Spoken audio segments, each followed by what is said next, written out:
All right. Good evening, everybody. Welcome back to History 21. I know I always feel the need to say welcome first. I don't know how to start these things by saying welcome back. Um, yeah, this seems like a thing to say. So, anyway, gonna get right to it because we have a lot to get to. I have 4 lectures and I want to give in 3 classes.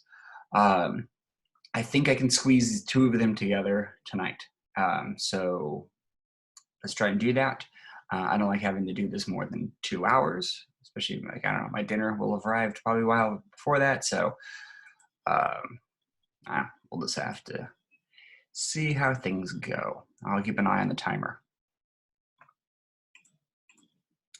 So we've been talking about immigration and xenophobia and sort of mounting American resistance to immigrants. This country that was a land of immigrants, originally, it's as this all men created equal creed, place where any person can become a citizen. They are united by this shared, the thing that makes us Americans is a shared ideology, not any sort of ethnicity. And, nationality, to an extent, is the ideology, not where you're from, or what color your skin is born with. That is always been a defining trait of being an American. But we're going to see that really start to change. We've seen as more and more immigrants show up in the United States, mounting resistance. Last time we saw the Chinese being treated so poorly. We're going to see that start to expand out here. And these 2 lectures are very much related. First one's going to be sort of the cultural and political ideas that lead to this sweeping Immigration Act that really closes the borders for the United States for over 40 years.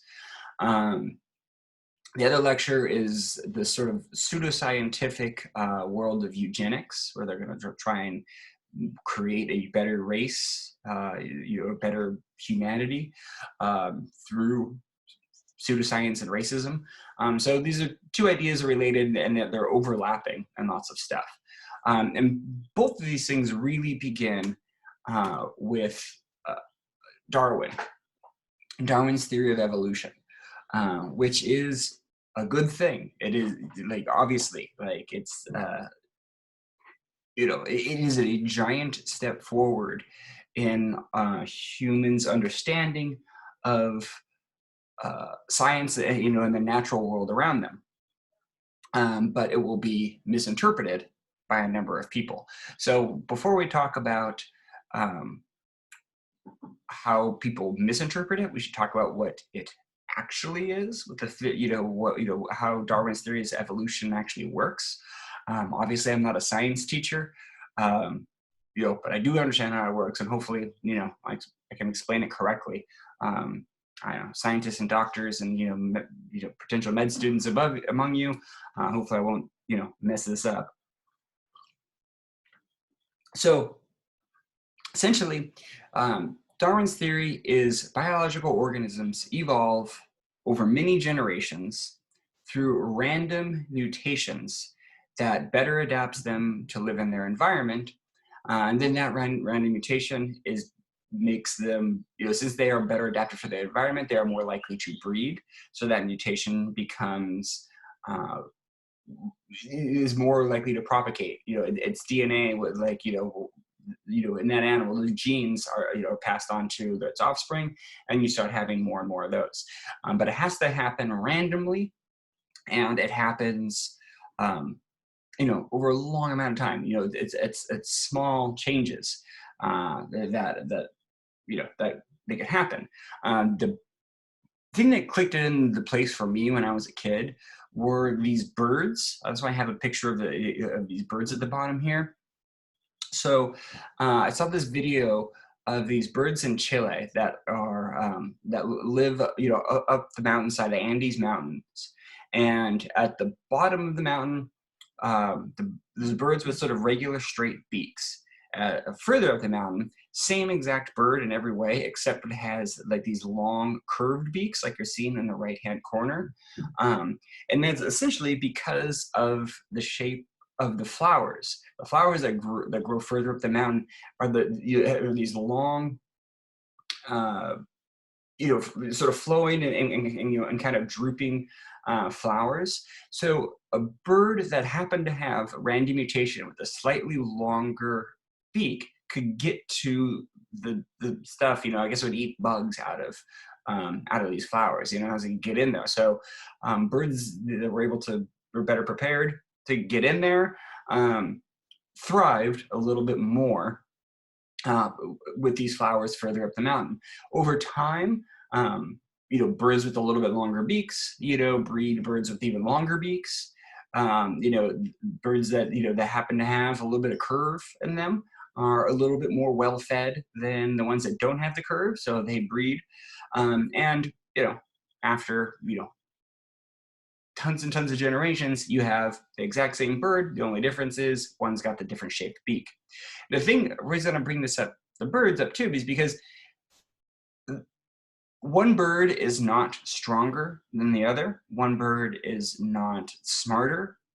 There is no superiority here of birds. If you took the long beak bird further down the mountain with a different kind of flower, it would not be as well adapted down there. They're just better suited for their particular environment. So this was Darwin's theory, and this is to this day how we understand how science works, or how biology works over time. People are going to misunderstand that. The phrase "survival of the fittest" will quickly appear. It's a phrase Darwin didn't come up with, but he did use it at times. He liked the phrase. He thought that it was it was apt, and he would use it. But it's not a good term to describe this because fitness implies some like a smarter, stronger, healthier, something that makes something more superior than that. And it's not this sort of clean line. A lot of people misinterpret the theory of evolution as being this upward, you have like you could graph things getting better, and it's not necessarily things getting better at all. It's things just changing over time. So and it's really it's just a thing. It's like it's again, yeah, it's not superiority. It's like the bird that's going to have that beak, he's just slightly more well fed than the other one, which makes him a little bit more able to reproduce, and how that works. So these are some of the things that people sort of misunderstood right away, and to this day continue to misunderstand about Darwin's theory of evolution. It jumps another leap very quickly within Darwin's lifetime, where people start looking at human society around them and start applying Darwin's theory to human beings and societies themselves, saying, well, we look at, where at this moment in time in the 19th century, who is on top of the global dominance game? Who has the greatest technology? Who has the most land? Well, the British Empire does. The Americans are a rising power. Northern Europeans in general. It's a relatively new development in history. Like Northern Europeans have not always been on top by any means, but they were at this moment. And they come to a time that of massive technological advancement. But people took this to mean that clearly, that white Northern Europeans were were somehow superior than all other peoples, and then that explains them getting to the top. So you have this applied into race and societies. It will also be used by the rich. This is also a time of great income inequality. This is the Gilded Age in America, where these rich kind of robber barons, Andrew Carnegie, John D. Rockefeller, guys like that, that had kind of, been raised relatively poor and become extremely rich. And, they like this idea that like, people that, get rich. I always have this idea of like, oh, anybody could do it if I did it. And, sort of believe everybody started on an equal playing field, and the people who aren't rich just didn't work hard enough kind of thing. But, they think like this explains why we're on top, because we are some sort of superior human being than the poor people. And of course, those guys have kids, and those kids didn't, they obviously didn't start in the middle, that they were born rich and would never have to work in the day of their life. But they like this idea because, well, like, oh, well, I am genetically superior. My dad was a superior specimen that got him to the position that he's in. So that I deserve to be in this position to, to wield all this power as well. So this is used in a couple different ways towards, humanity, explained for the rich, and with, and race and society.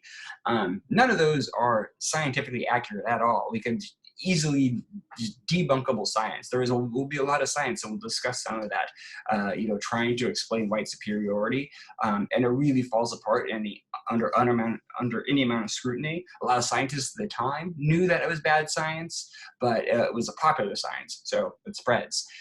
So it is really just a misunderstanding of good science, but people believe dumb things.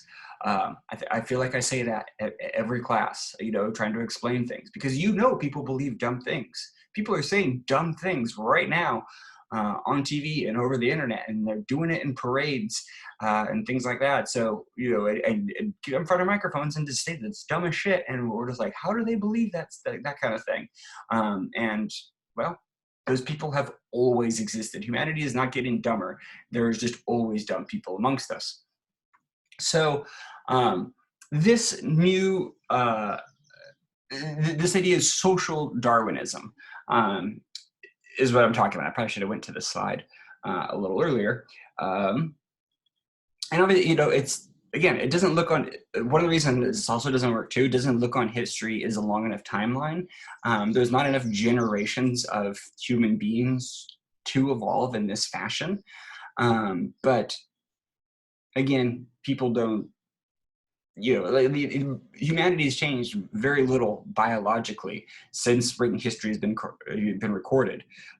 People are a little bit taller. A lot of it those are dietary things, not necessarily evolutionary things that have made people sort of taller and stronger and things like that. But again, I shouldn't be going too far down that route right now. But this idea of social Darwinism was a term coined by a guy named Herbert Spencer, who was a contemporary of Darwin, who was a scientist himself. Like there's a lot of scientists in the 19th century who were like kind of dabble in everything sort of guys. They like to consider themselves the Renaissance men and think they know a little bit about everything. So Herbert Spencer, had done some writing about biology, but he wasn't. And he's well respected, but he wasn't the scientist that Darwin was. But he was very, very conservative, very much believed, he was English, he's living in London, he very much believed in laissez-faire capitalism, this idea of, the government should not touch the free hand of the market at all. He believed the market in its way, it was, nature, the thing that would allow humanity to evolve in its way, towards superiority would be, complete free market sort of capitalism. The market will provide, and if you are a person who is being left behind in that, if you are starving, well, you deserve to starve. You are slowing down humanity. Is basically his idea. And a lot of what he had to say was very racist. And, he very much promoted this idea, that, English people were the greatest people in the world. They deserved to be the position that they're at. And English people could do whatever they wanted to anybody else in the world because they were superior. And, very much had this survival of the fittest sort of idea. So, this is going to catch on. Social Darwinism today really doesn't exist in any sort of polite or serious community, whereas actual scientific biological Darwinism does, that has lasted. But this very much catches the public's imagination, and especially amongst the people who are writing and creating the creative class at this time tends to be the upper middle class and upper class people that are doing this. You have new sciences that are created around this idea. Phrenology, the study of skulls, that you're seeing over here. The shape of a person's skull and their face will tell you something about their intelligence. And really, it's a way of retroactively explaining, of trying to explain white superiority, and just saying the measure of intelligence that they give is extremely centered towards being upper class white male person in society, and anybody who doesn't know the stuff that they know is obviously super stupid. So anybody who doesn't look like them doesn't know those things, so they are dumb. That's and that's the entire science of skull shapes. Otherwise there's absolutely no scientific support for something like that. But again, you have these ideas spreading throughout society. Americans were slower to catch on to this idea. It spread, very popular amongst the British because, at this point, the British Empire basically controlled 25% of all world landmass. They'd conquered most of the world. The idea of the sun never sets on the British Empire was true in this era, and they liked to hear things about how great they were. Americans were a rising power and had resisted this sort of idea because we're just more egalitarian. We don't like classes, like natural class distinctions in our society. But that was changing, in this age, sort of rampant Gilded Age capitalism. There is classes that are starting to distinguish. This is before the Progressive era, and we start to have government regulations on things. I was hoping to avoid having my fan on, but it's too fucking hot in here. Even if I keep it on low, you guys won't have to hear it.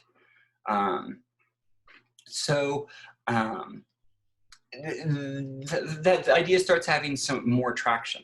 Americans had also always resisted the idea of colonialism. The reason the British liked colonialism, because it justified them, or the reason they liked the social Darwinism and all that kind of stuff, because they were conquering like India. They're going out there and subjugating the entire Indian subcontinent and then selling opium to the Chinese people. They want to justify that behavior, so they're going to believe an ideology and pseudoscience to justify that.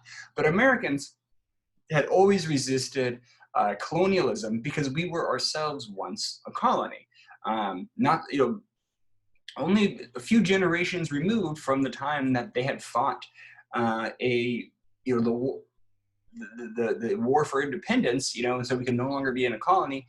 And Americans have long been like, we don't want to, we don't do that to other people. Of course they did, and they were doing that to Native Americans as they spread across. They felt okay with that because they said, well, everything that's in this stretch of North America is ours, by right, so we can do whatever we want with that. But overseas colonialism, where you're going to go to an island and take over those people, well, that is, that's seen as something, too far. Americans don't do something like that.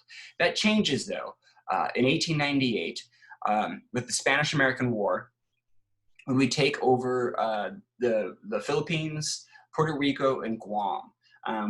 Most of the wars fought over Cuba, and we only hold Cuba for a little bit, and we're kind of reluctant to give it back to the Cubans, but they do pretty quickly. But they do hold the Philippines for, up until after World War II, and Puerto Rico and Guam are still American territories today, where, those people have less, they're American citizens, but they can't vote for, their vote doesn't matter for president, like, there's a lot of stuff they miss out on. They're second-class citizens because they live in these territories. And as Americans, we still don't like thinking about that very much. But I don't know, just ask the people of Puerto Rico when the last hurricane came through there about, imagine if that had happened in an American state, how differently they would be treated. Trump clearly does not believe those people are Americans, despite the fact they are Americans. So anyway, sorry, tangent. They were able to get more on board with this idea at the time. I forget, do I have, I just want to see far ahead. Okay. I don't want to go too far into sort of American colonial policy at this time. But Americans, part of the reason they had wanted the war, Teddy Roosevelt, some newspapers, Teddy Roosevelt wasn't president yet. He wasn't really famous yet, but he was, influential, but he was, they were really trying to sell this idea for protecting America. They figured we need to start having offshore bases for our navies. Naval power is the dominant power in the late 19th century. If you have a strong navy, you can, you're always safe. But to do that in this age of coal-powered ships, you need to be able to have coaling stations. You have to have fueling stations for your navy. So you have these big metal battleships cruising around anywhere. But if they run out of gas, well, that's, they're ineffective. So they need to be able to stop at different places around the world to be able to have, to be able to fuel up, make repairs, take on food, things like that. So in this book, by this guy, oh gosh, I'm blanking on his name. Alfred Thayer Mahan. This guy, Alfred Thayer Mahan, wrote this book explaining, why this is important with naval power, and we should, if you are a strong country who takes over a weak country, it's okay. It's for your national security. If you have a coaling station somewhere, you have to protect it. You can't just trust an ally with something as important as a coaling station. You need to hold that shit. You gotta lock that shit down. And take over this entire island. It doesn't matter who lives there. If you take it over, well, you obviously are a superior people, and you have the right to having that. And you can do them a favor by pushing them forward in society. Roosevelt really liked this idea of American exceptionalism, and he's going to promote this. There's a lot of good things about Teddy Roosevelt. There's a lot of bad things too. One of the things he believed that he was racist, for sure, but sort of differently racist than a lot of people of his era. He was happy to hire people of color into positions. If he thought that's the best person for the job, he would do it. And women, he's a big advocate for women becoming doctors, and a lot of people wouldn't, things like that. But he believed that Americans as a people in general, and American society, really meaning that white society, was so great that if we take over the Philippines, we're going to do them such a big favor by making them American. We're going to teach them American values. We're going to make them a democracy, and they're going to resist that probably because they're children who don't understand yet. But one day they will thank us that we brought them kicking and screaming into the 20th century. And this was a very popular idea. Expressed in this poem, written in this era of new colonialism, White Man's Burden, by Richard Kipling, same guy who wrote The Jungle Book, things like that. He had wrote a version of it about the Americans about the British taking over India, and then he revised his poem, a new one about taking over the Philippines. The Americans taking over the Philippines, and fighting resistance. And I'm not going to read the whole poem, it's pretty long, but some of the stuff in there, send forth the best ye breed, go bind your sons to exile, to serve them your captives need, to wait in the heavy harness, on the flooded on the fluttered folk of the wild, your new caught and sullen people, half devil, half child. So yeah, the people, the new caught, sullen people of the Philippines, the half devil, half child people, there's this sense that they're going. You could see it in these drawings here, or this artwork of like how not only is it okay to subjugate these people, to colonize them, and to push their society forward, it is the responsibility of the white person. White people are so superior. We have a responsibility to to bring the all of these other people of the world into our civilization. And this is very reminiscent of the type of stuff that we saw Thomas Jefferson saying. And he basically is saying, slavery is great for Black people because it's pushing them forward. They are getting eased into Western civilization, but it drags down white people. Is what he thought, and living amongst the races, is bad. So, this is an old idea, sort of newly expressed and sort of in gaining sort of popularity. And Americans are going to be able to get behind this idea. This is this kind of new colonialism. And from here on out, they'll be a little more comfortable holding overseas possessions and things like that and becoming more interference. Americans had generally not wanted to get involved in foreign wars and world affairs. And obviously we know today that's not the case. Americans, for a while have been, there's some criticism that they're a little too free in where they deploy their armies, for what purposes. So we don't say for white man's burden anymore, but I think those ideas, they do persist. For sure. When going into the Iraq War, probably a lot of you guys don't remember, the justifications for that in 2003, we're going to teach these people democracy. We're going to teach them American-style democracy, and they're going to be, within just a few years, they're going to be just like America. And they're going to have a McDonald's on every corner. And yeah, see how well that worked out. I could go into long reasons why that would never have worked, but that's not what we're doing right now.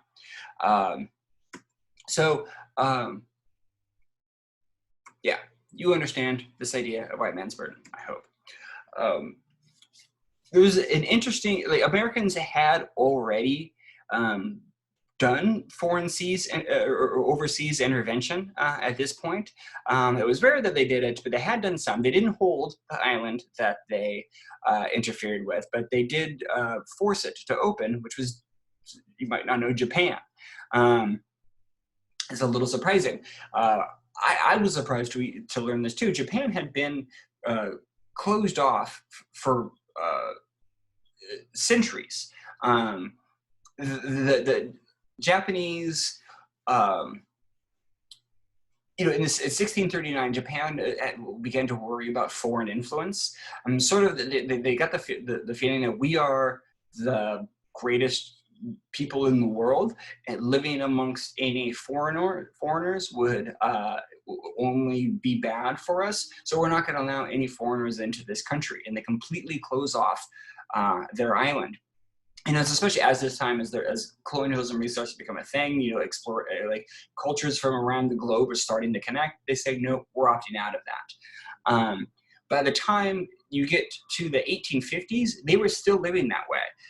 They were really left behind in lots of ways, because they had not been catching on to all of the world advancements. There was one little, one bay that allowed some, one harbor that allowed some trading with only Dutch and Chinese traders, and they were the only ones. And even they weren't allowed fully onto the land. There's this little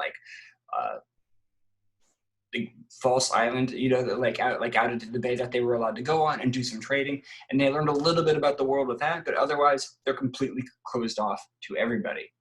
That is until an American named Commodore Matthew Perry showed up and said, "You're opening Japan. We are trading with you. You have to do this." And I know when you hear Matthew Perry, like, I don't know, this is what I can think of, but no, different Matthew Perry.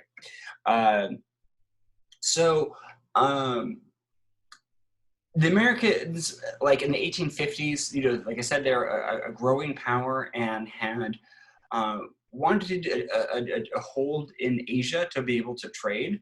The British, were taking China. They just wanted to be able to, trade with China and India and things like that, and they needed a trading partner. And those are Japan. So Japan's closed off. Japan would make a great trading partner for us. It's a little bit closer if you're coming over, from the Pacific. It's almost a straight shot, as far as I understand it. From going from San Francisco to the home Japanese island. It's a lot easier for that. So Americans really eyed Japan as the spot they wanted to open up. There was also a thing too. Some Americans had shipwrecked off the coast of one of these Japanese islands, barely survived, like kind of swimming to shore sort of thing. And the locals like treated them really badly, like beat them up and stuff like that. And those guys survived and were able to get off. But the Americans were sort of pissed, like, once these guys got home and found out what happened, saying like these xenophobic Japanese people, treated our people so badly. So the president of the United States sends Matthew Perry there with this modern steamship. And they're going to do this sort of diplomacy with them, the sort of like a carrot and a stick sort of thing. I'm actually want to go to the side first. They're going to bring gifts that they'll show, like, oh, we have the Western sort of technology. That they bring a working model of a steam locomotive, a telescope, a telegraph, a bunch of wines and liquors from the West, all this stuff to sort of say, like, hey, you could have this too if you trade with us. At the same time, also, they had a bunch of gunships sitting in the harbor, these modern metal battleships that were a threat. That it's sitting right there. There's nothing. Japan had wooden sailing ships that did not stand a chance against this kind of thing, and that was obvious. And Perry came in, met with the emperor, said, what do you think about all this? They said, give us a year to think it over. Perry said, yeah, no problem. He left, came back 6 months later and said, I'm ready for your answer now. So Japan really had to make a decision here. The message was not lost on them. And I talked last time about the Opium Wars in China. Japan knew that was happening in China, and they knew China was getting just rolled over by the British Empire and spreading drugs and and fighting wars and all this stuff. And Japan said, we don't want that to happen to us. The Americans will do that to us if we don't change. So they make the decision to open up, become trading partners, not just with Japan. I mean, not just with the United States, but around the world. And they're not just going to trade. They're going to realize, like, oh crap, we're left behind. Our warriors still look like these guys on the left. They still look like they're feudal Japanese samurai style, and everybody else has guns and cannons and and all this other stuff. So they say we need to get some of that, and they send out representatives all around the world, to the United States, to Europe, to anywhere that is doing well at that moment, and say, what are you guys doing? We want to learn that. And not just learning military stuff, a big part of it is learning business practices, industry. They said, what could we do to start building factories, in Japan? And they are going to soak up this information like a sponge and just completely revolutionize their society within just a couple decades. I am not a Japanese historian by any means. All my Asian history is very weak, but I know this is an incredibly transformative period where their entire society, and taking sort of, shogunate, the shogunate is destroyed, emperor is ascendant, they're taking this sort of warrior samurai mentality and applying that into business. And within just a couple generations, these guys are a global power. And, it's an American influence that did that. So the Americans were definitely played a role. We were doing overseas intervention. We didn't hold Japan, but we, in a way forced them to open up. And I'm going to keep sticking with Japan here because we're going to talk about some Japanese immigrants. And it also plays into World War II and things like that. Japan is this rising power that gets into, in 1905, fights a war with Russia. And at this moment, Russia was a global superpower. They seemed to have this unbeatable army just because, more than anything else, they had people, and they have the Russian winter, makes it impossible to be able to invade. But it seemed that nobody could challenge Russia. And it turns out, like, Russia was much, much weaker than anybody really knew. That's why they were putting out all the anti-Semitic propaganda that we talked about. But Japan beats Russia in this war, and the whole world is like, whoa, what the hell? Like, these guys were closed off just a couple of decades ago, and now they beat the world's most powerful military? Like, that's crazy. And people stood up and took notice, and Japan is going to take notice. They're going to be really very assured in their sense of superiority in Asia. And they're going to hold the Korean Peninsula after this. And that's just the beginning. We'll talk more about their expansion when we get to the World War II lecture, because that plays a big part of why Americans are involved in World War II. When this after the end of this war between Russia and Japan, Theodore Roosevelt was president at this time, and he negotiated peace. He wins the Nobel Peace Prize because he negotiates this peace. And he has, a relatively, a friendly relationship with the Japanese government because he had done this. And the Japanese government had said to him, like, hey, our people are treated very well in the United States. We have a lot of immigrants that have come from Japan to the United States, and they're treated just as bad as the Chinese are treated over there. And like I said, there was no immigration outside of Japan, up until the 1850s. And the changes would take a long time. That you really don't start getting Japanese immigrants coming to the United States until like the 1880s and 90s. By the early 1900s, there's a growing number of them, most of them here in California, along the West Coast for sure, a good amount in Washington State as well, but mostly in California, very much in the Bay Area as well. Most of them are rural farmers by and large. And when those people show up here, white Americans just see Chinese people, and they don't like Chinese people, and they mistreat them. And they say, I thought we weren't, Chinese Exclusion Act. We're not supposed to be letting these people in. And then, they'd be like, no, I'm Japanese, but like whatever. That's all the same. What's the difference in that? So there starts being a number, fine, if we have laws here that discriminate against the Chinese, we're just going to do the same thing and pass laws discriminating against the Japanese too. And there's a growing movement, especially in California, to have a Japanese Exclusion Act. And the people of Japan knew that, the Japanese government knew that, and said, Teddy Roosevelt, that's a national embarrassment if that happens. We will look really bad if you have a Japanese Exclusion Act, and we don't like our citizens being mistreated there. You can't pass laws where you treat people like shit like this. And Roosevelt said, you're right. We need to work something out. We need to come to some sort of agreement. And this gets to a point that when I was talking about, the Jewish people having no state to back them up. There's no army that was able to, a government with any sort of power that would back them up. Also, the Chinese Bill coming over, the government was super weak. There's no centralized Chinese government, so they were completely mistreated here, and nobody could do anything about it. China knew what was going on, but what could they do about it? But now with Japan, they have this military power. They just won this big war. They have commercial power. There's lots of trading going on between these two states. If Japan was really angry at the United States could feel punishment.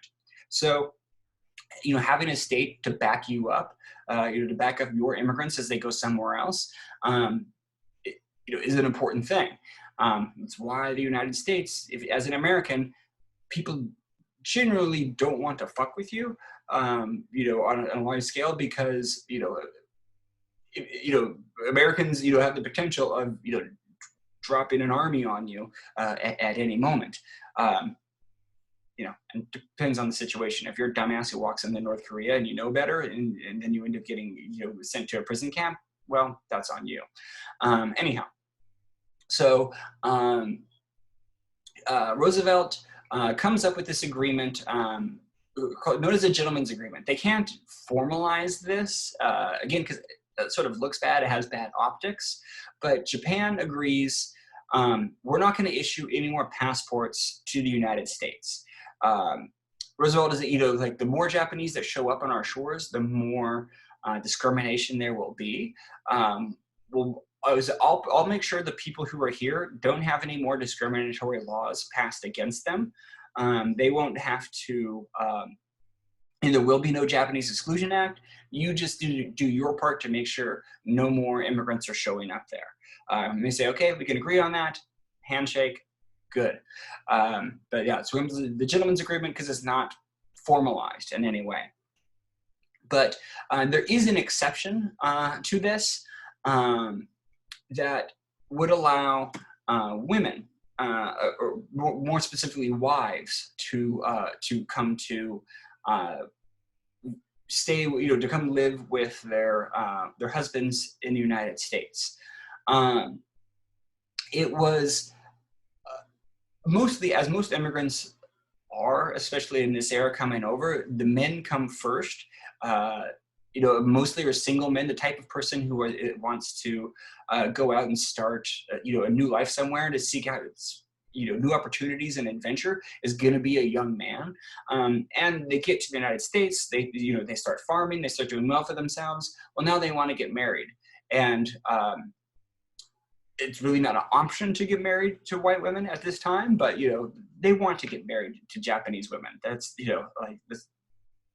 Don't dance around that necessarily, but Japanese women aren't supposed to be able to have passports issued. So there's this idea that if a wife is joining a husband, she can come.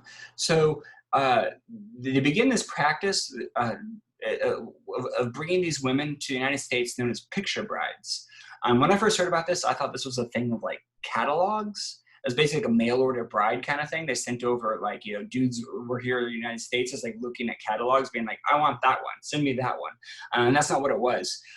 It was pictures of women in Japan and Korea that were sent to the United States for these men to look at, and had details about them. And then those men took pictures and sent those back to Japan, and they got passed around. And this was way more of a thing of like an arranged marriage. The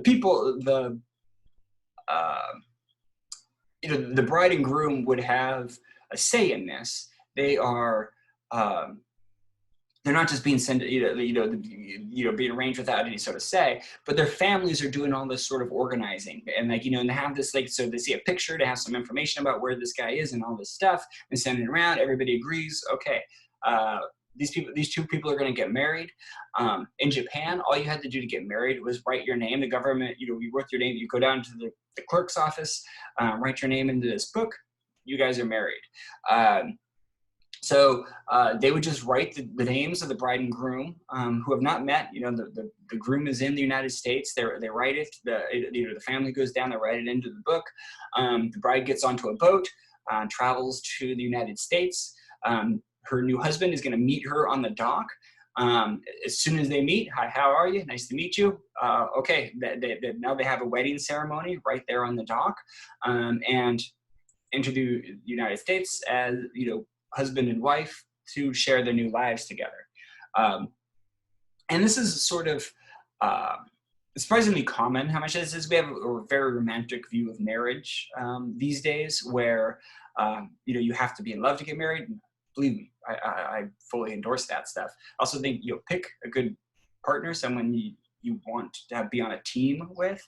Loving someone isn't enough. You have to be on a team. That's key as you're looking for a partner out there. If it's chaos all of the time, do not marry them. Anyhow. There was his marriages for a lot used to be a lot more about only the teamwork, and if you're lucky, the love part will come later. It's kind of how a lot of societies throughout time have had marriage. But this has this sort of, there's lots of books written of this era, very romantic sort of ideas, and stuff like this. But if you are a person of of Japanese descent, and your family's been here for generations, there's a good chance there's a picture bride in your past. Okay. Shifting gears again, we will look at Japan and Japanese immigrants. That's going to be a big part of World War II. Spoiler alert, internment, imprisoning people for the color, because of their race. We'll get to that later.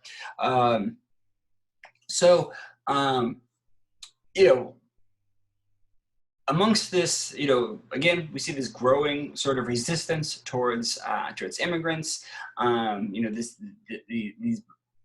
This willingness to accept the idea of a superior race, and it's okay for us to treat people of other races as lesser than.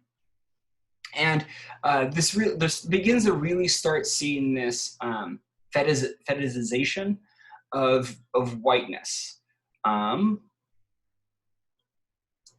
had talked about a while ago, 2 lectures ago, about this sort of rise in nationalism across Europe and how that displaced all of these people, because every ethnicity felt like we need to have our own country, and we're going to form completely around our own ethnicity. And I also talked about in the United States we were supposed to be resistant to that because we're not an ethnicity. I said that at the beginning of here. One day hamburgers are un-American, the next day it's the most American thing in the world. That's how America was supposed to work, essentially. But this growing nationalism grows out of this idea of all of these people who are starting to show up, Chinese, Japanese, but also Italians, Middle Eastern, Greeks, Russian Jews. All of that is all these people showing up in this, these people are showing up in such huge numbers, and they are different. They are never going to be Americans. They don't want to be Americans, and they are going to ruin America if they stay here, because they're just going to bring in their own culture, and our culture is going to be overrun. And that's when you see nationalism start to rise. There's a reason we call it today white nationalism, because white people in America are a mix of all different kinds of ethnicities. There were all people have come from all different kinds of places. So people that are on the far right today are white nationalists, but they're not. Whiteness is really ill-defined of who's white and stuff.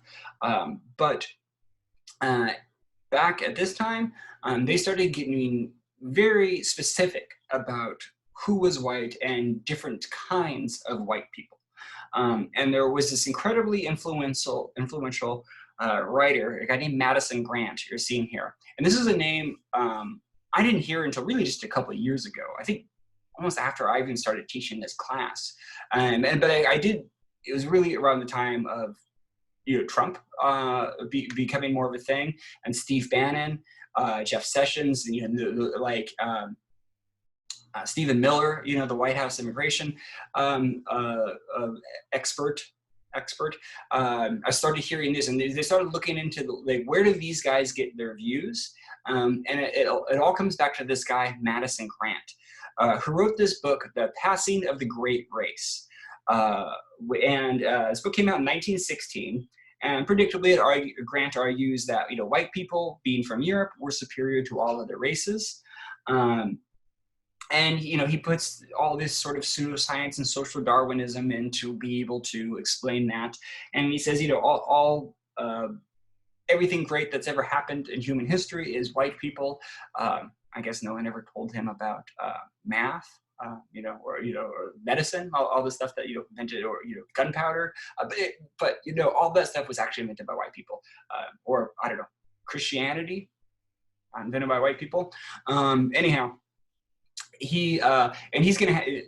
We're gonna get into his weird ideas of history in a moment. All that's done by white people, and more specifically, Nordic people, as he describes it, Northern Europeans. He has a bunch of different gradations of whiteness and a scale of who's on top, and there's a whole bunch of different subcategories of different kinds of white people, but they generally break into three large groups. So those were on top are the Nordic people from Northern Europe, originally coming from Scandinavia, having then spread out to Britain, France, parts of Germany, Netherlands, that area. He says those are the greatest people, and they're the ones who really did all of the great stuff. Anything that other white people did was, came from the Nordics who did it first. So then below the Nordics are the Alpine people. He says that the Alpines are second best. These are people from Central Europe, Northern Asia. So we're talking, many Germans, Russians, Celtic people are in this. At the bottom of the hierarchy of white people are Mediterranean people. So these are people from Southern Europe, and from North Africa and from the Middle East. There are, like I said, there's several divisions amongst these categories, and but essentially, Grant says, all the good stuff that happened in human history is because of white people. And I'm gonna say too, this book, before I go on, Adolf Hitler directly references of Grant's book, saying it was the most influential book he ever read. He loves this American, writing this book. And it also is being referenced by, Stephen Miller and Jeff Sessions and another guy, Steve Bannon. They don't directly say this, but they quote, they'll quote writing that was directly influenced by this. Like, I don't know. I'm not going to go. It's not my job to talk about all that. So never mind about that. So if all great things happened in history were actually done by white people, or done by Nordic people, there's a lot of holes in that. So he has a lot of sort of rewriting of history that he does. For one thing, the Roman Empire.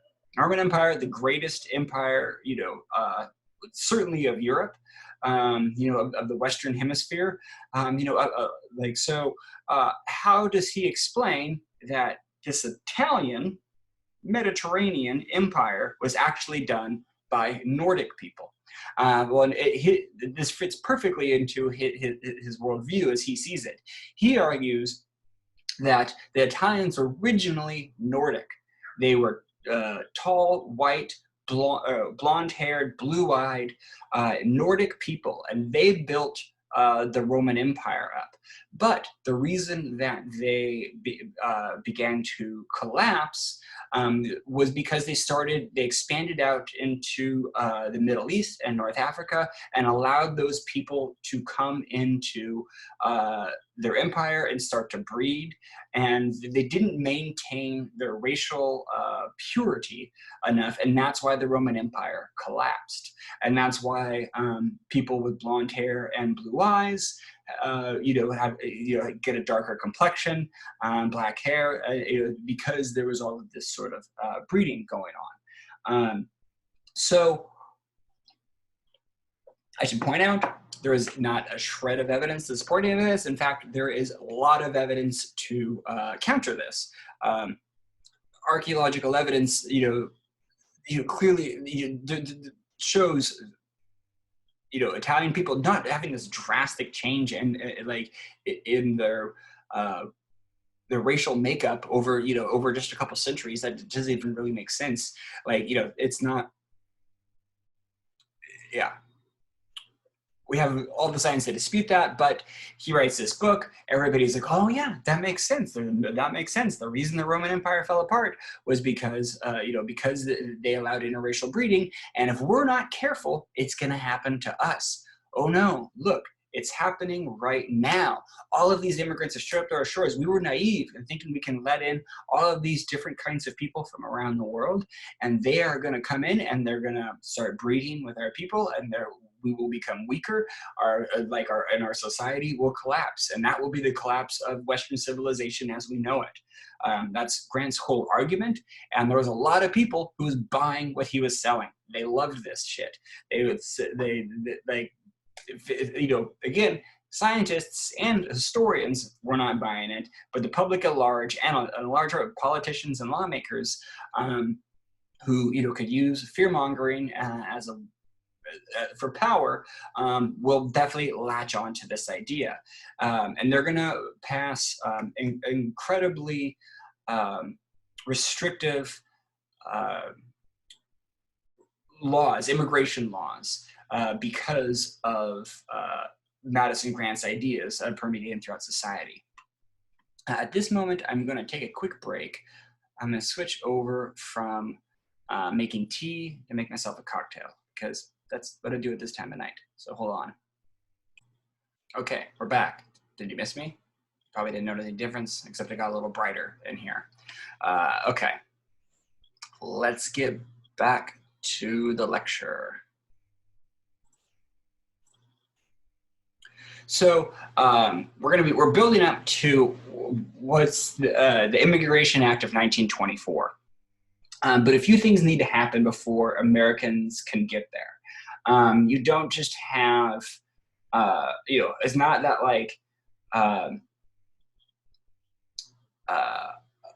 Grant's ideas just went out into the world, and then everybody is just instantly like, okay, we need to cut off America, America from we need to protect the white race. There's a few things need to happen first for that to occur. So one of those things, those big ones, was World War I, big difference. So this is the war in a huge part. I'm not going to get into the complicated reasons why World War I happened, but Alfred Thayer Mahan, that guy I talked about, was one of them.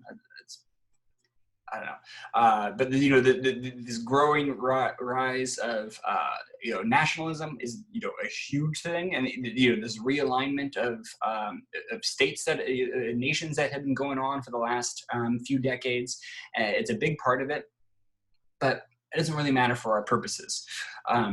When the war breaks out, Americans don't want anything to do with it. They say this is Europe's problem. Europe, they're messed up. We're not getting involved with that. Americans will eventually get pulled in, and I'm not going to get into those reasons really either. That's just for a different class. But I do, say, first of all, the Americans will generally kind of be saying this is why we don't like Europe, and it's going to make America more sort of isolationist and saying we need to stick to ourselves and protect ourselves. So that's just a sort of one trend going on. But you also have you have this with all of these different people of, of different national origins and different ethnicities living in the United States, a lot of them were very proud of the countries that they had come from. And in this war, in World War I, there was no, there were no Nazis. There was no ideology to it at all. This was, these were nations that were going at it because they were, in large part, wanting to show that they're the strongest and the most superior and things like that. It is a nationalism thing. So, the Germans had every reason to say hey, it's awesome to see Germany being so strong. And whatever country you came from, people of British descent, we're going to have more loyalty, to the British. The Irish, there's tons of Irish who are happy to see the British getting their asses kicked. Say, because the Irish have been treated so badly. Anything that, anytime the London's getting a bloody nose, the Irish love that. So you have within the United States this war sort of not quite yet boiling over and not boiling over into violence, but this sort of national origin pride sort of rising up and sort of heightening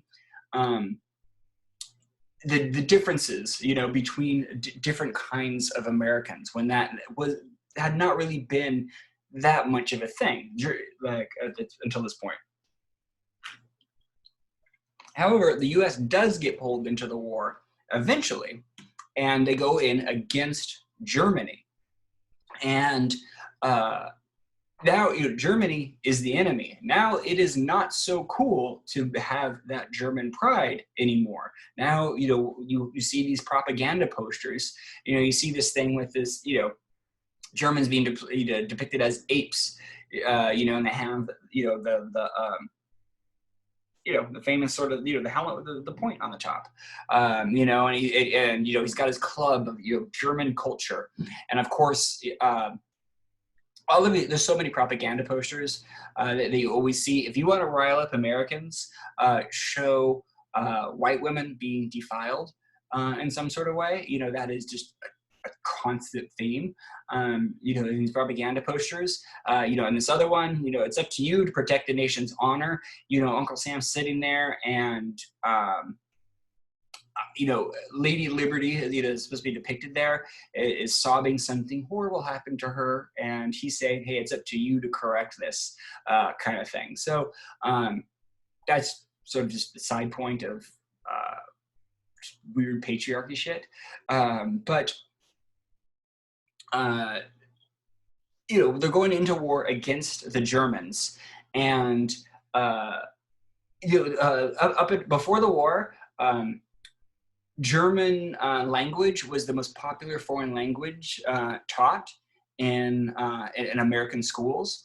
More people were taking learning German than anything else. By the time the war is over, only 1% of American schools offer German language classes. So it gives you the idea of how far the stock had fallen.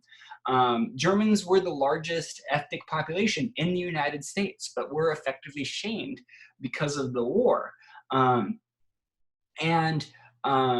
was even a case of, do I have it in here?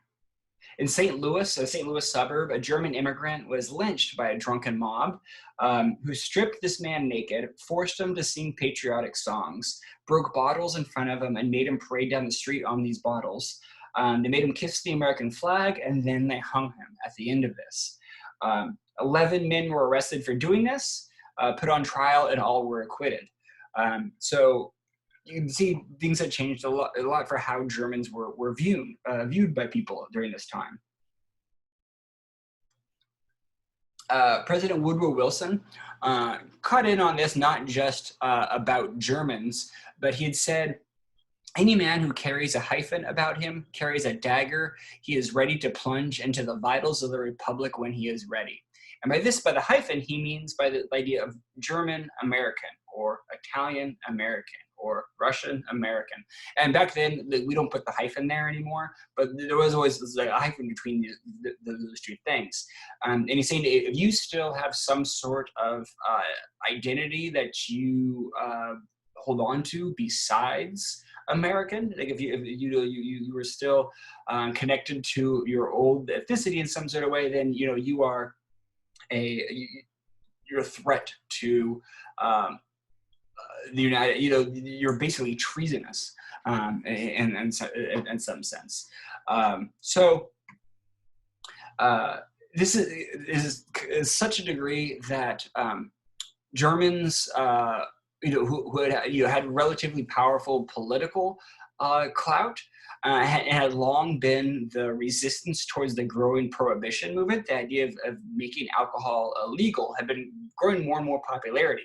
Like I said, Germans were the most popular, or the largest ethnic group in the United States, and Germans, they had this cultural connection to beer, and did not want prohibition at all.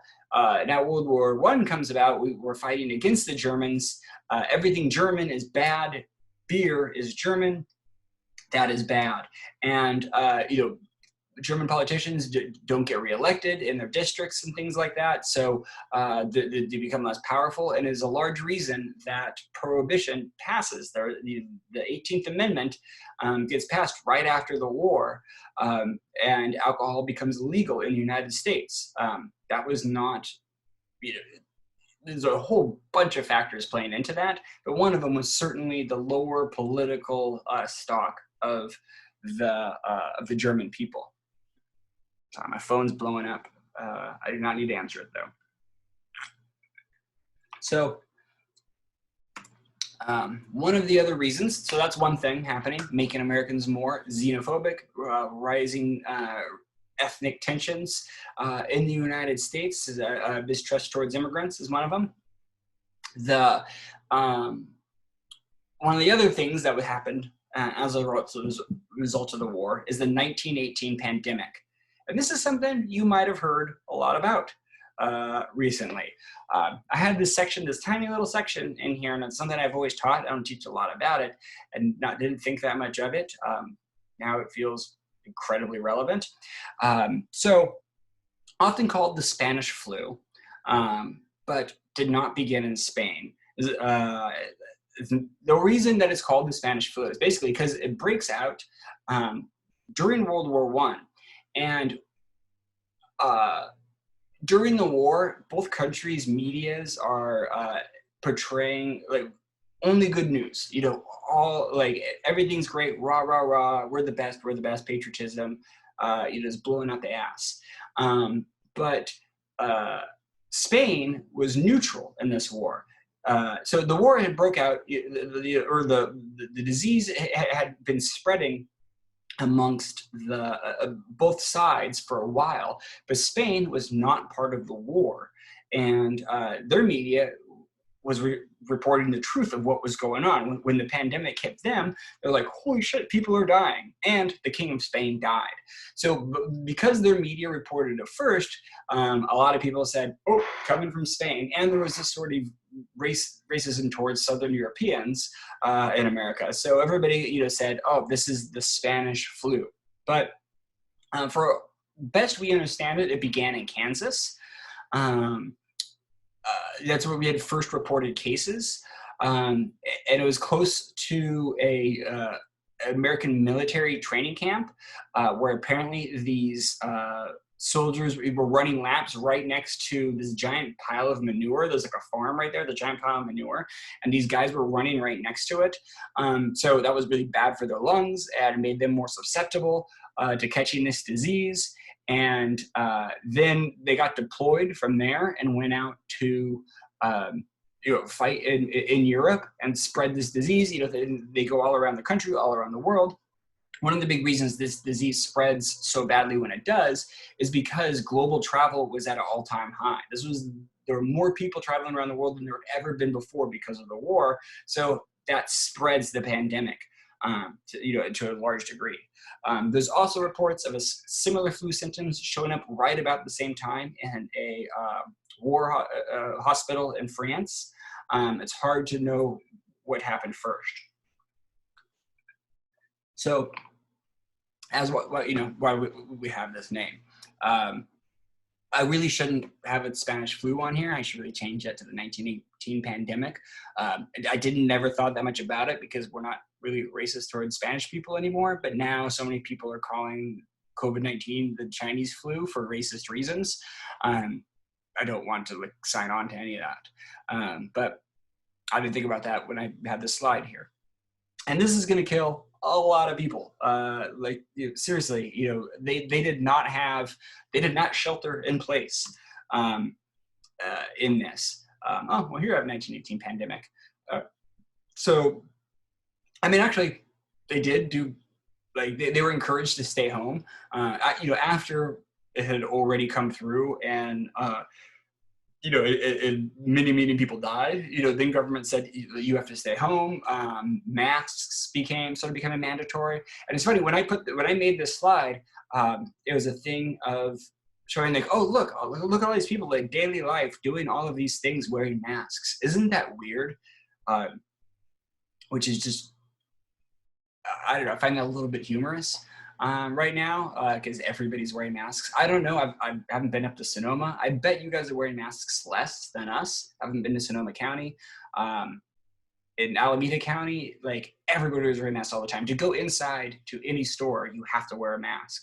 The guy, tried to go to my liquor store the other day, and the guy got mad at me. He let me buy the stuff I was getting, but yeah. So I don't know. And generally, even outside, for this disease is not spread very well outside. But when I was in the marina today walking my dog, there were very few people not wearing masks. So I don't know. It's just strange how, I don't know, every time I'm like, wow, isn't this crazy? And like, yeah, we're living through that now. There was all these sort of innovations and stuff like that. So you could smoke a cigarette while having your mask, telling people to wash their hands, all that kind of stuff. A lot of the same stuff that we have today. I don't know. I should revise this section. It doesn't really connect to our class.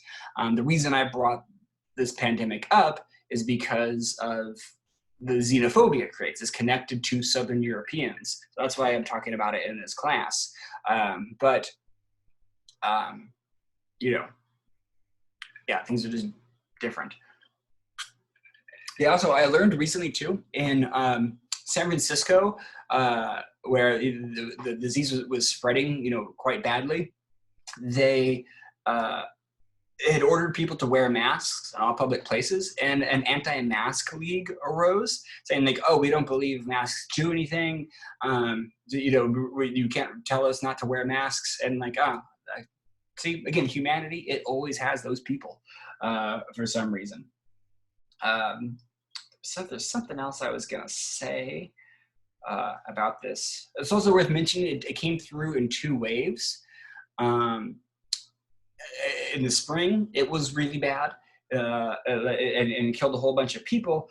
And then they thought it had passed. When it got warm in the summertime, it had died down. And then it came back once it started to cool off in the fall and killed even more people at that time. And then it really just sort of disappeared. There was herd immunity. In Philadelphia, 1 week in October, 4,597 people died in 1 week. Less than a month later, in a week, in November, there was no deaths. There was really just sort of herd immunity at that point, but so many people had to die for that to happen. I should also point that out too. A lot of people said, "Oh, in the summertime, COVID-19 is going to die down." Some viruses act that way, some do not. Right now, it's thriving in hot environments. We have no reason to think that heat is going to slow it down. I just feel like I should throw that in there. During the years of the pandemic, life expectancy in the United States dropped 12 years because all of these deaths had thrown off the national averages. But anyway, the point I wanted to bring into it now was just about the xenophobia that it engendered. One of the other things, I'm going to go through some of these faster, that happens because of World War I, is the Russian Revolution. They I'm not going to get into the details about that at all right now, but it is a direct result of the war that communists eventually take control of the Russian Empire and found the United Soviet Socialist Republic, USSR, Soviet Union, the first real communist nation on Earth. And Americans were had long had this fear of communism. A lot were able to get on board with socialism. Communism scared the hell out of a lot of people. Socialist candidates actually did really well in this era. People were able to have the distinguish difference, and people actually understood what socialism is, unlike today. But in general, remember when I talked about all of the immigrants coming over in 1848? They were the most radical people who would try to have revolutions in their country, came to the United States because they got chased out of their country, but they continued their radical politics. And there had been this sort of anarchist and communist groups, some of them incredibly violent. There were some terrorist, especially anarchist groups. There was also some things that were blamed on people that was not true, but like immigrants had long been connected to these radical ideas. And when the Soviet Union becomes a thing, people get really scared of immigrants that might be trying to overthrow America and make it communist. There was really not a lot of rationality behind this, but to be fair, the Bolsheviks, people running the Soviet Union had said, "Hey, we're just the start. We are now we have a foothold, and we are going to overthrow every government around the world. We're going to overthrow every capitalist government around the world." They were not effective at doing that. Later we were able to find out that the Soviets were pretty incompetent in lots of ways, and mostly, in these early years were really mostly, people were starving in massive numbers as they tried to get things under control, and it never really did become a truly communist state, and the way Karl Marx had laid it out. But they, we didn't know that at the time, and people believed, they're going to have Russian agents here trying to overthrow the American government. So wouldn't it be better to keep immigrants out? And, not just Russians, but, Italians, Germans, all kinds of people were connected to these sort of ideas. So this Red Scare is one of the first, Red Scares in American history, this fear of communism, will be one of the factors towards growing paranoia and xenophobia. And look, to be fair, again, some of that was well founded. Before the 9/11 2001 attacks on the World Trade Center and the Pentagon, and the biggest terrorist attack in American history happened because of was an anarchist terrorist attack on Wall Street, and we believe that it was it was an Italian anarchist group, but nobody really knew at the time. They never really took credit for this, but it was an attack on Wall Street, the kind of heart of American capitalism. So everybody really took it as this threat, especially people worried that it was, it was coming from Russian communists. And it's essentially an early version of a car bomb, a horse-drawn wagon pulled up in front of the J.P. Morgan headquarters on Wall Street, at 23 Wall Street. It had been left behind. Suddenly it blew up. There was 100 pounds of dynamite with over 500 pounds of heavy cast iron weights and metal shards and things like that. So it's not just a giant explosion. It's shooting out tons of metal that will hurt as many people as possible, tearing through everybody. It's going to kill 38 people. I was thinking the horses, the horses definitely got it. And I don't know. They didn't have to be brought into this, man. Come But yeah, it killed 30 people instantly. Another 8 people died of their wounds later. 143 people were seriously injured. You know, and the total number of, of people injured in general, was hundreds. And this freaked the hell out of people again. They didn't know who carried it out, but people had definitely pinned it on some sort of foreigners with crazy political beliefs. They just didn't know which group they should necessarily blame. But like I said, we believe it was a group called the Gallienists. It was an Italian anarchist group, because they did kind of similar things in other places around the world. So all of this growing xenophobia is going to have direct reactions. And Americans, like, when pressured for all this stuff that, like I said, Americans aren't supposed to react with xenophobia, or that we're supposed to be immune from that. We're also supposed to not. The thing that makes us Americans is our belief in liberty and civil liberties. But when threatened, Americans will forget those ideologies in the sense of preserving those ideologies at unfortunate times. And the Palmer raids are a good example of that. Palmer, Attorney General A. Mitchell Palmer, was conducted a series of raids through 1919 and 1920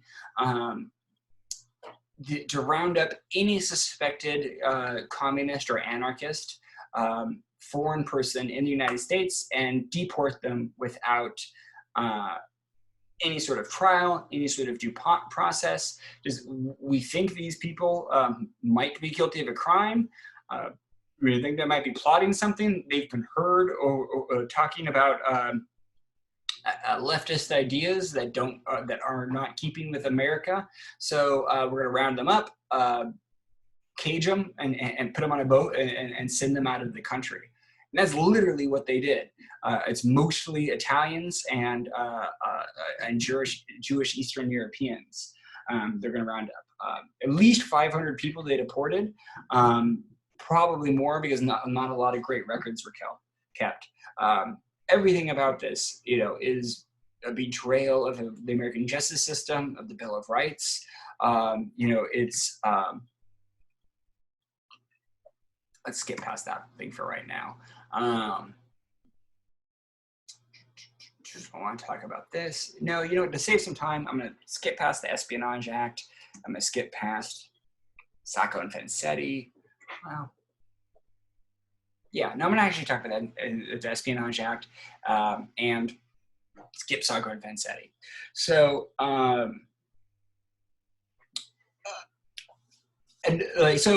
we see this betrayal of many different, the American justice system as a result of this. The First Amendment was already under attack as a result of the Espionage Act. This came out during the war. And I'm kind of jumping around here a little bit. I'm giving you a hodgepodge of just un-American and xenophobic things that happened basically between 1916 and 1924. And kind of addressing them more thematically than chronologically. I'm not going to ask you about the chronology of these later on. But anyway, the Espionage Act was passed during World War I, encouraged by Woodrow Wilson, who claimed that, there are people on American soil, that are part of the enemy, that are representing German forces that are trying to overthrow America. They're trying to eat it up from the inside. And even once the war ends, that idea is still going to stay. This law is going to stay on the books, and that idea is just going to be shifted towards communism. And this law is still on the books today, I should point out. And then it becomes illegal to, first it says it outlaws spying. Okay, fair enough. We should outlaw spying. It also interferes with outlaws interfering with the draft, which is thing that's used to crack down on a bunch of unions at the time. It sounds weird, but a bunch of basically unions that told people that don't enlist in the draft. Those union leaders could be arrested. It's a way of shutting down unions and shutting down strikes. You know, ensuring American capitalism. You know, at this time, we can't have people going on strike and asking for more money. No, go to work, stupid. So I was using that way, but I'm not going into detail on that either. Finally, the thing I do want to say, it makes it a crime to make false statements that might impede military success. Well, that's hella vague. What false statements that might impede military success? That could mean a whole lot of things, and it's going to be used to interpreted in many different ways in arresting people.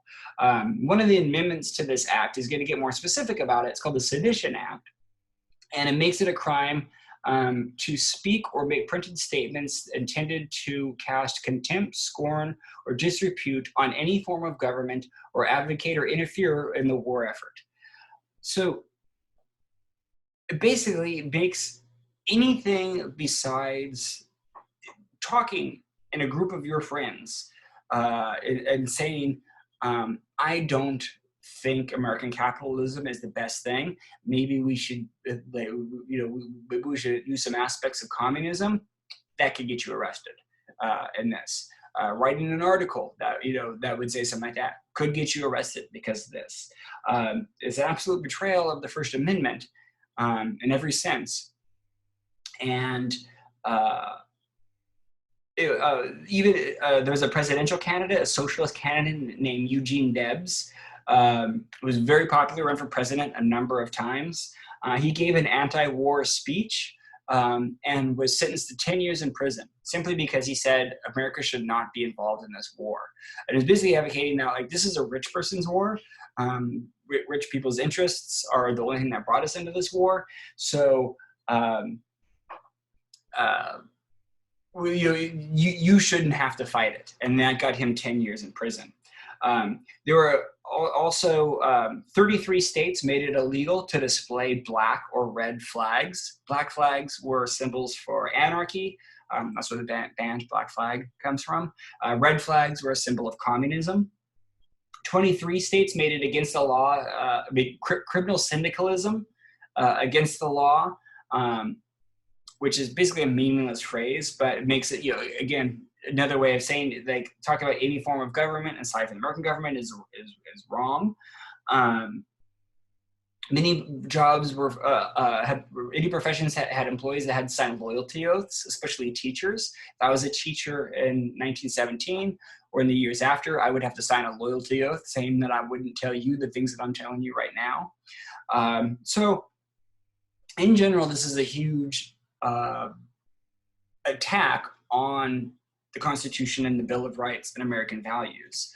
I'm not going to tell the story of Sacco and Vanzetti, except for, like, these two guys were two Italian anarchists, to be fair, but anarchists who were not terrorists or doing anything. They just had political beliefs, were blamed for a crime everybody knew they didn't commit, and were executed for it. Even though there's a bunch of evidence that everybody knew it wasn't them, they got blamed for it anyway, and were executed despite, tons of protests, basically because they're Italians who had unpopular political beliefs. I'm not going to go into more details because time's running shorter. The ACLU is appears at this time, the American Civil Liberties Union, because the Bill of Rights, in American, rights that were written into the Constitution were being betrayed. The ACLU was a group of lawyers that was specifically aimed at defending those rights. Say these 10 amendments, these first 10 amendments in our Constitution are being betrayed. When A. Mitchell Palmer was arresting people without warrants, that's a violation of the Fourth Amendment. When he was holding them in prison, with no bail, and usually in really bad conditions, that's a violation of the Eighth Amendment. The only crime those people were there to begin with The only thing that they ever did was express a political belief, which is covered by the First Amendment. This group of lawyers was dedicated towards ensuring Americans would always be able to have these rights. Take people to court. If these people can't defend themselves, the ACLU is going to step in and saying, we're going to defend you, not necessarily for you, but for the sake of America, for the Constitution. And the ACLU is still around. They are still doing this. They defend unpopular people. They defended the Illinois Nazi Party in the 1970s. Not because they like Nazis, but because they said these people have a right to have their unpopular political beliefs. Again, I don't want to go down the huge road of things. I'm a big fan of the ACLU, and I believe you should be too. But yeah, I don't. That was too far to say you should be too. I shouldn't have said that. Anyway, all of this mounting xenophobia, all of these events that are building up towards the Immigration Act of 1924. So, how I want to talk about this. This will be, this is going to close the border. It's complicated, and I always have to try and think about how much detail I want to go into this. On its surface, it might sound relatively benign. It's so complicated that it makes it sound like it's not as bad as it is. So essentially what this is going to do is close American borders. Say, no immigrants coming into the United States. We're only going to allow 3% of the people that are here. Or we take our census records and say if we have 100 Italians, then next year only 3 Italians are allowed into this country. Say if it's 10,000 Germans, we're only going to allow 60 Germans the next year. So it's going to be a huge funnel on how many people are allowed from each country, and they're going to only be allowed under specific conditions. To further weight the scale on this, they're not going to use the census records from the most recent census of 1920. They're going to use it from 1890. So that was a time before a lot of these immigrant groups were in huge numbers. So let's say back in 1890, there was only 10 Italians. Obviously, there's more than that. I'm using just for math's simple sake. But say there's only 10 Italians in 1890, well, then we're only going to allow 0.3 Italians. Well, that was bad math. But you get the idea. They purposely weighted it. So before these groups that they found to be unpopular started showing up in large numbers, before the non-Nordic people started showing up in large numbers. Madison Grant and his followers were a big reason this passed. They very clearly had said, out in public, we are doing this to preserve ethnic hegemony in the United States. We do not want non-Nordic people in the United States. We already have too many. We're worried about becoming less white, and we don't want that to happen. That's the idea. They are very explicit in saying at this time. So it's not subtle racism. It is straightforward. It could not be more racist. And this is especially a thing that Stephen Miller, Jeff Sessions, and Stephen Bannon talk about. We need to have a law like this today that would be this restrictive. You know who else loved this law? Adolf Hitler.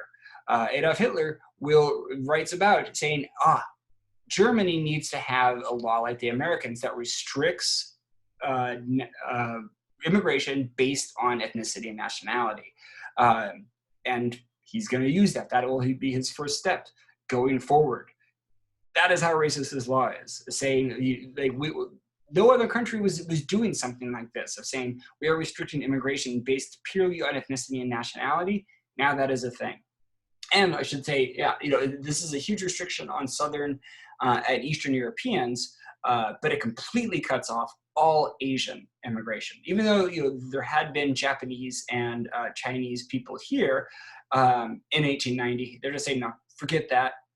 It's no Asian immigration. Those people are too inferior to come into this country, is what they're putting forward. So, and the Chinese Exclusion Act was already in effect, of course, but this is also going to completely cut off Japanese immigration, and it's sort of despite the gentleman's agreement, is kind of thought like, well, that be damned.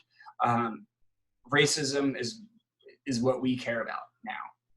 So I should also say that this has bipartisan support. This is, Democrats and Republicans, conservatives and liberals are on board with this. Next, in the next lecture, I'm going to get into why liberals were all into this. You could imagine why conservatives, would be. They've long held, this ideas of keeping races separate, segregation in the South and things like that. I don't want to talk shit on conservative ideology. People that actually have real conservative ideology and aren't racist, I have a lot of respect for. But conservatives generally want less immigration. This is the most extreme version of that. And like I said, this law is going to be in the book to 1965. The border, the U.S. borders are closed. It's in this that you also see the Border Patrol is created. Did not exist before. There was no law enforcement or agency that regulated borders had been, even with the Immigration Act of the Exclusion Act, the Chinese Exclusion Act, there was nobody enforcing that really. That was a general rule, but there was no one like at the dock or at the border who wasn't actually enforcing this thing.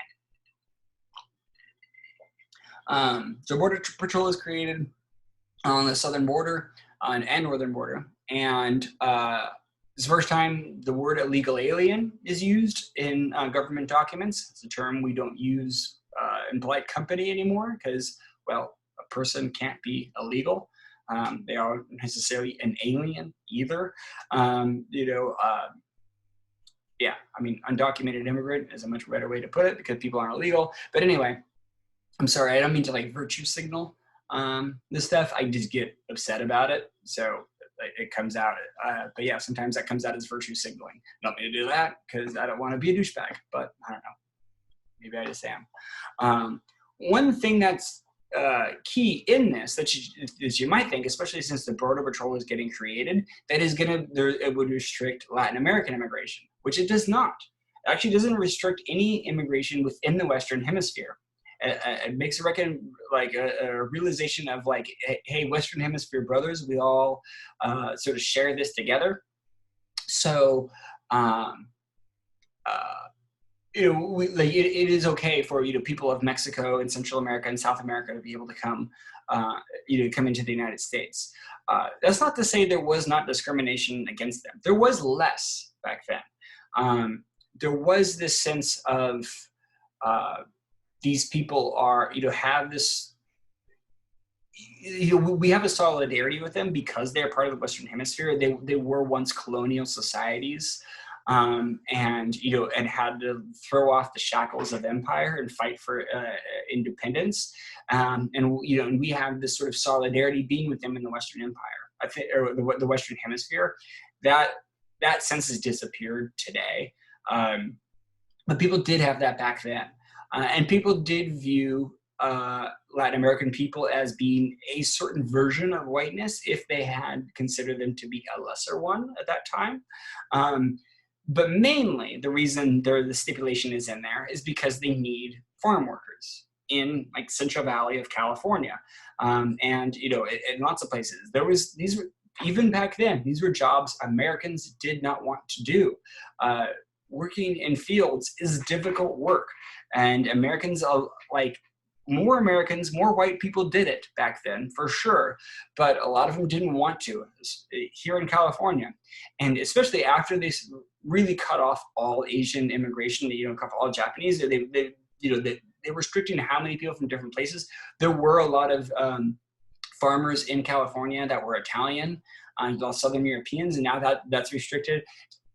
they want Mexican labor to be able to do that.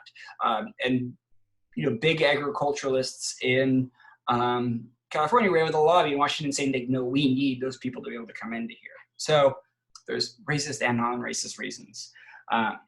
In the next lecture, which we're not going to get to today, we're definitely going to see some insane racism towards Mexican Americans in California.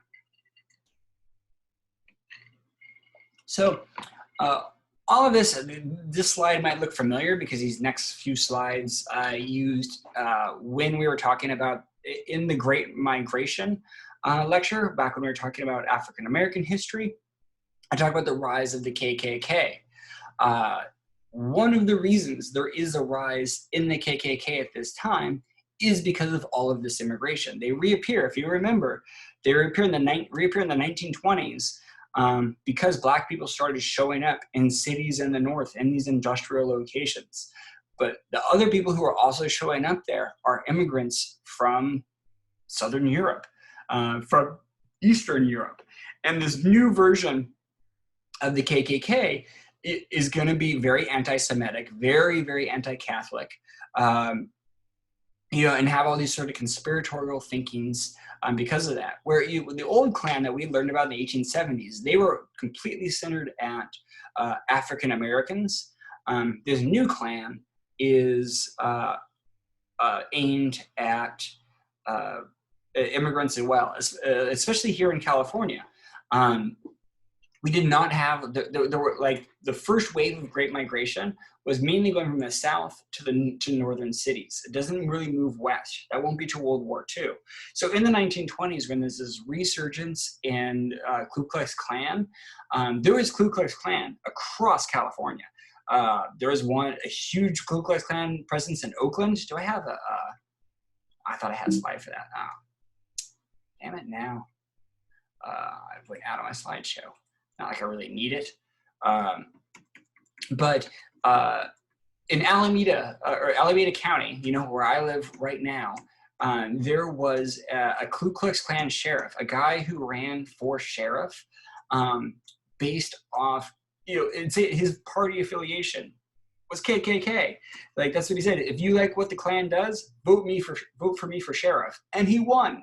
I have pictures of Klan rallies and things like that at, right in downtown Oakland. Also, a big Klan chapter, Santa Rosa.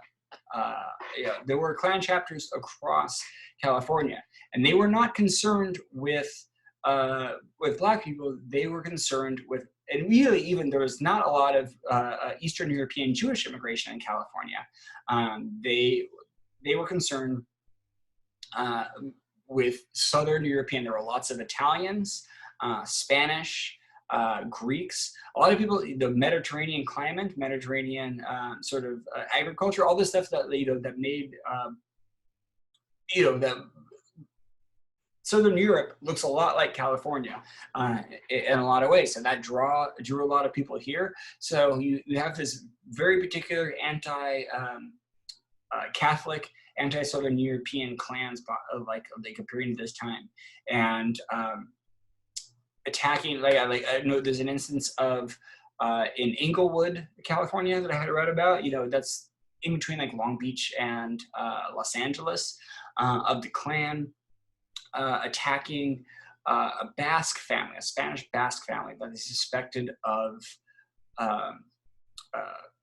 bootlegging. They expected of sneaking in alcohol. So they kicked open these people's doors, beat up the mother and father in this family. They raped the teenage daughters. As far as I know, they didn't actually find alcohol. I don't think they really cared. The police showed up because such a insane ruckus was being made. They got into a shootout. Some of the Klan members were killed. And when they pulled off their masks, it turned out a bunch of these guys were on the Long Beach Police Department.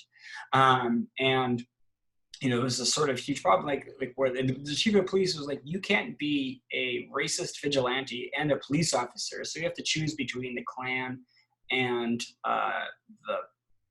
the police force, the Long Beach Police Department, and a lot of them said, go to the Klan. And they do a lot of hiring in Long Beach police, to refill their numbers because so many left because of the Klan loyalty. So, yeah, we definitely had KKK presence that was super anti-immigrant here. That's bottom line. Okay, so I went through those slides quickly because you guys have seen those before. You can review them again if you like, but it says everything I just said. Anyhow, I'm not going to do the eugenics lecture right now because, yeah, this already went on for longer than I wanted it to. I'm thinking that I might just release that sort of smaller 1-hour lecture later in the week, and that'll just sort of catch us up. I'm sorry to sort of do that to you guys, to break it up. But I don't really think you necessarily mind. Did you really want to sit down and watch a 3-hour lecture right now? I don't think so. I'll post the eugenics lecture, which should be about an hour long, a little bit later in the week. Ask me any questions, email me. Please stay involved as you need to be. I'm just trying to remember if we have a quiz coming up. I want to say, I think it's next week. Have a quiz. I wasn't supposed to do tonight. All right, I gotta shut up. I'll talk to you guys later. I'll post something.